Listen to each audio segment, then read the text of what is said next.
Ini Bapak Ibu yang akan tampil hari ini adalah di sore ini Bapak Herianto dengan materi yang akan disampaikan yaitu Merdeka Belajar. Kepadanya Herianto dipersilakan.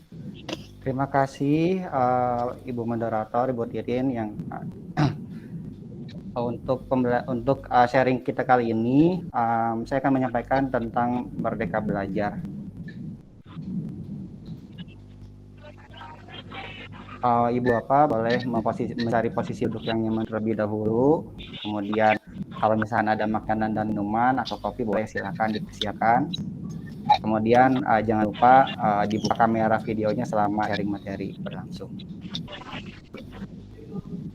Untuk boleh nyantai saja, Mbak. Ya, materi yang akan kita bahas untuk sharing kali ini yaitu tentang Merdeka Belajar dan disisipkan juga profil pelajar Pancasila. Sebelum kita masuk, ini saya ada video dulu. Sebentar Ibu Bapak.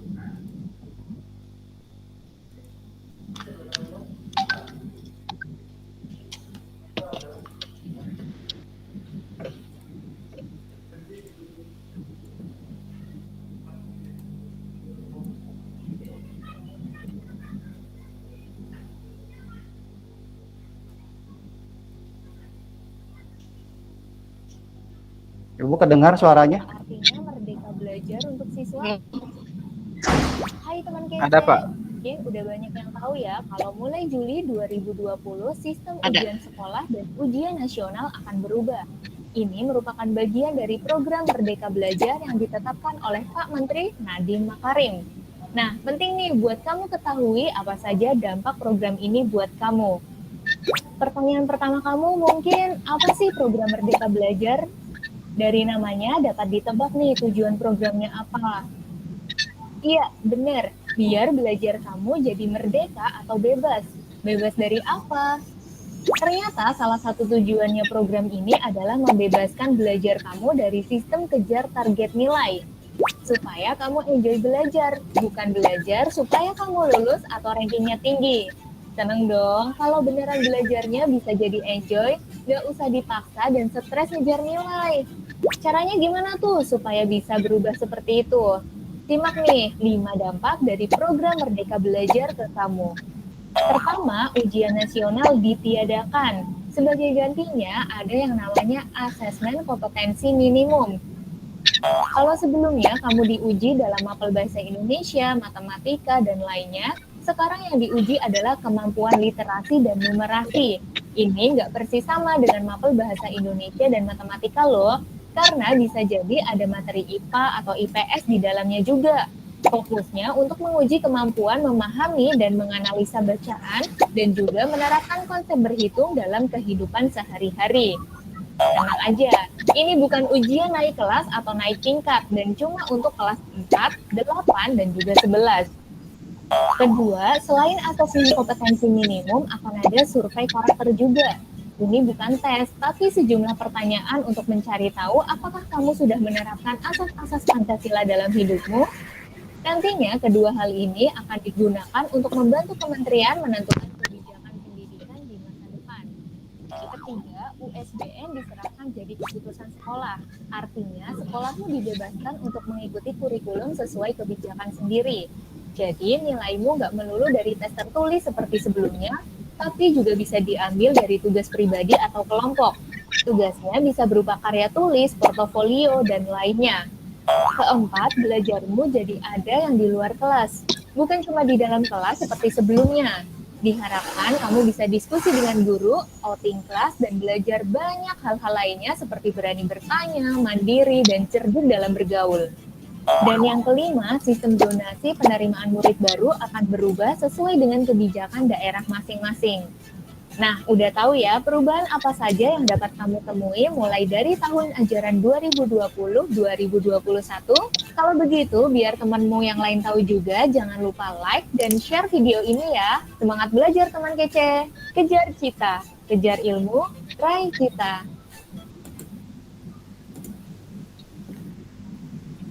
Ibu Bapak sebelum kita masuk ke materi selanjutnya ke pembahasan berikutnya ada komentar dulu dari Bapak atau Ibu terkait dari video yang sudah saya tampilkan barusan, silakan.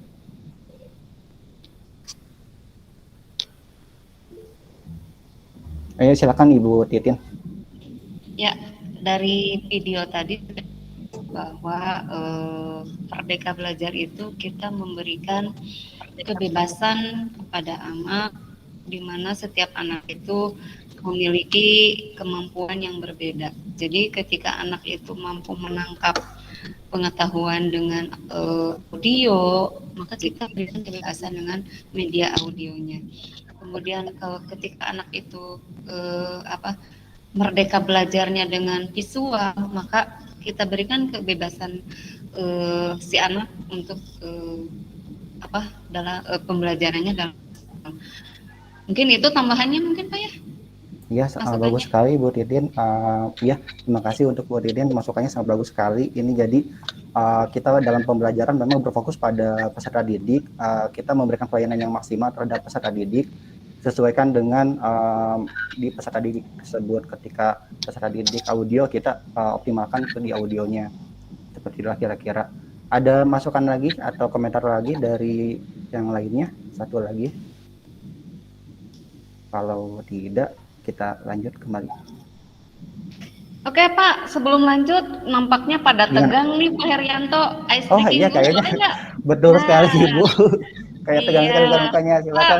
Bu Eva, tadi katanya mau bikin ice breaking. Siapa yang bagian breaking deh? Barestu. Oh ya. Dia akan memberikan.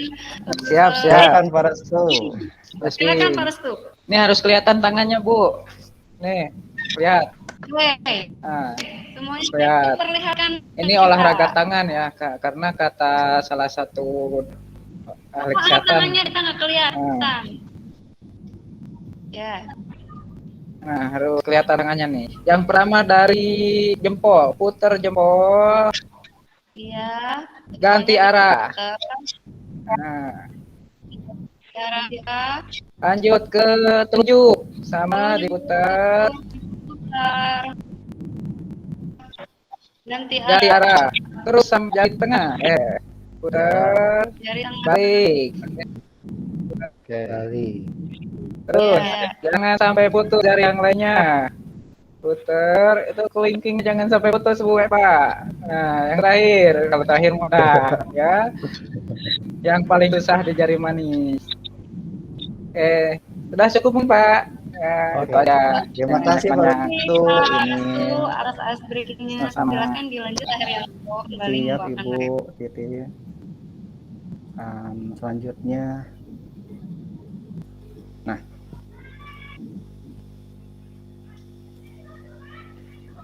Ini ada pertanyaan dulu Bu. Menurut Bapak atau Ibu, pendidikan yang memerdekakan itu apa sih Bu?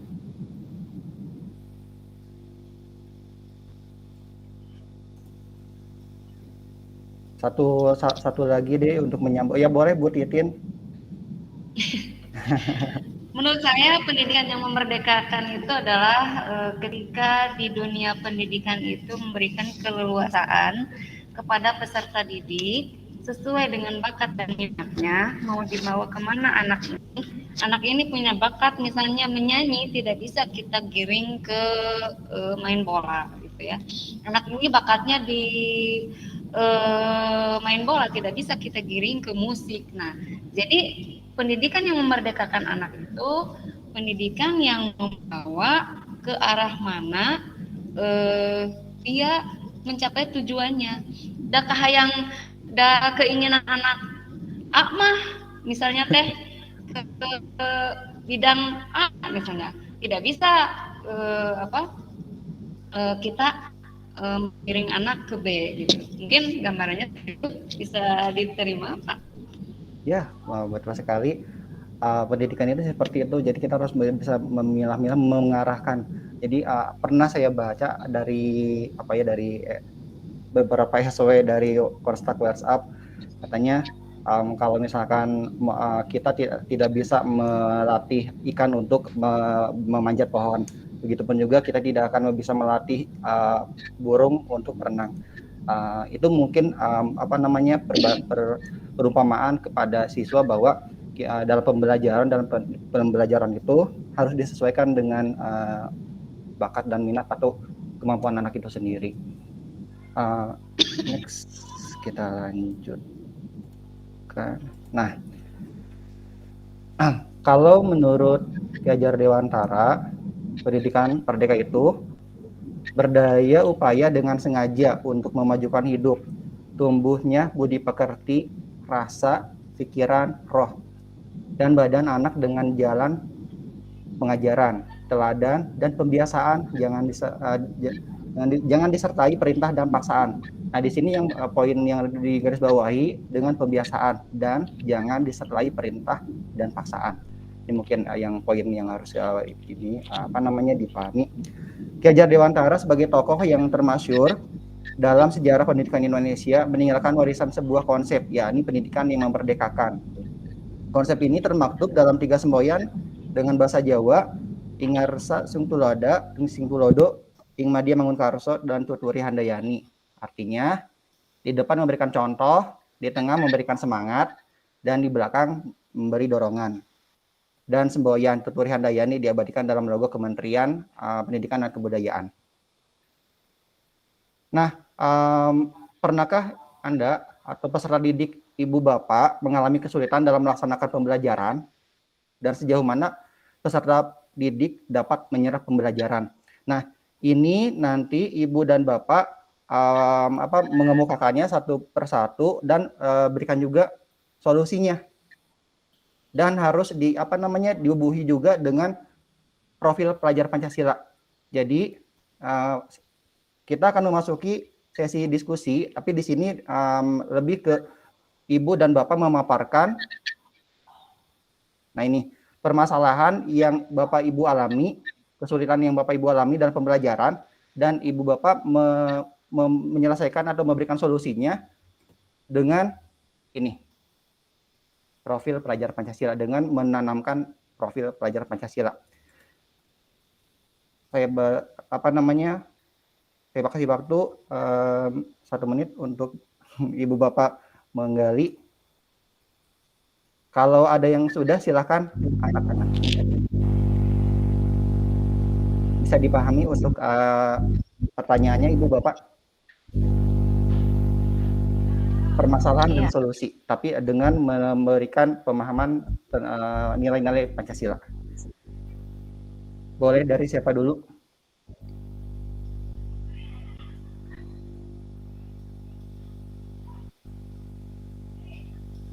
Untuk presentasinya cukup dua orang saja Ibu Bapak ya.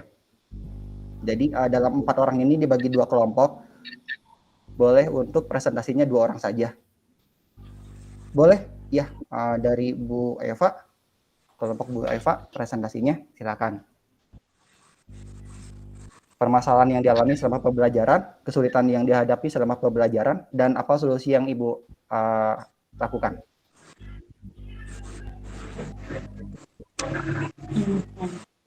Permasalahan yang dihadapi selama pembelajaran itu adalah dalam memberikan materi, di mana siswa yang memiliki keberagaman karakter. Ya, kalau solusi yang Ibu terapkan seperti apa, Ibu? Solusi yang kami terapkan itu mencari berbagai macam strategi dalam pembelajaran. Iya, siap. Bagus sekali Ibu, boleh kasih aplaus buat Ibu Eva. Baiklah, selanjutnya untuk kelompok yang terakhir, silakan memaparkan hasil pemikirannya. Mau Bu Titin atau Pak Restu? Atau Bu Zulfa, silakan. Boleh Pak Restu, silakan. Kesulitannya karena sekarang posisinya lagi PPKM sehingga di sekolah tidak ada tatap muka. Yang kami alami itu terkait dengan media yang kami pakai.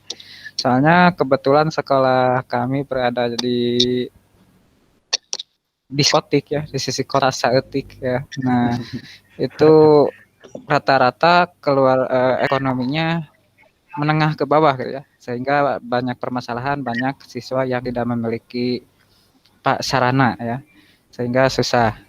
Nah, itu mungkin kesulitannya karena sarana ya. Solusi yang pernah kami lakukan ya, yang tidak punya sarana, mereka disuruh ke sekolah untuk mengambil modul. Mungkin seperti itu, Pak. Ya, terima kasih untuk Pak Retu dan Bu Eva yang telah mempresentasikan mewakili kelompoknya dalam membacakan solusi terhadap permasalahan yang sudah terjadi di sekolah Ibu dan Bapak. Baiklah, demikian presentasi dari saya. Ada refleksi barangkali dari Ibu atau Bapak yang akan menyampaikan refleksinya. Boleh, Ibu Titin, silakan. Mungkin saya akan refleksikan dari apa itu pendidikan yang memerdekakan ya. Jadi berpusat daripada prinsip Ki Hajar Dewantara yang ada 3 konsep.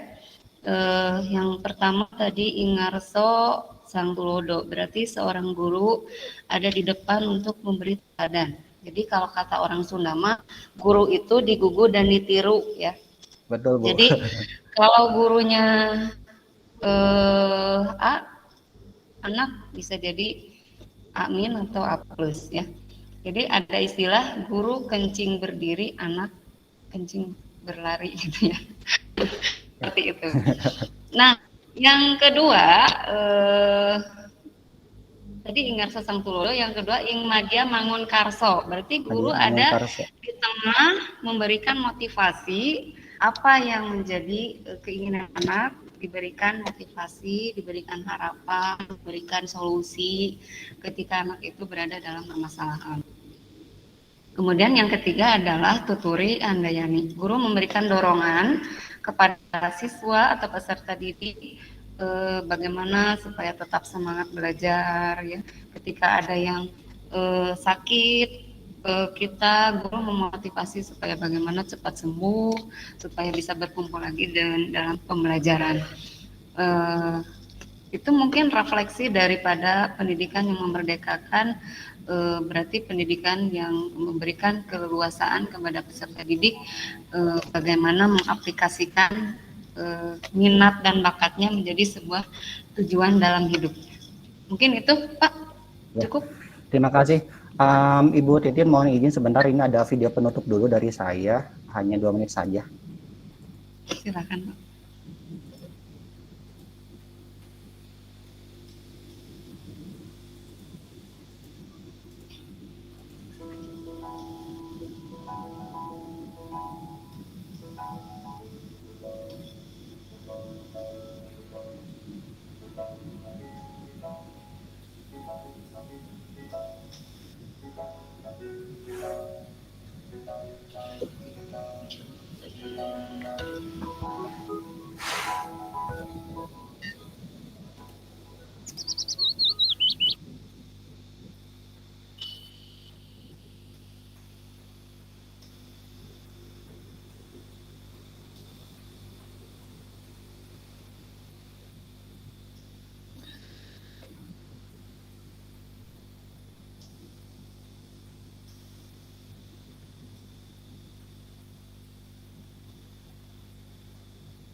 Belum Terima tampil. kasih, mangga Ibu Ra.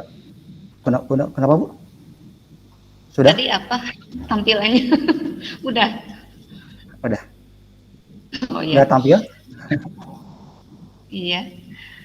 Mungkin ada sedikit kendala signal dari saya mungkin. Sudah, Pak? Iya, Pak Restu tadi ada tampil videonya.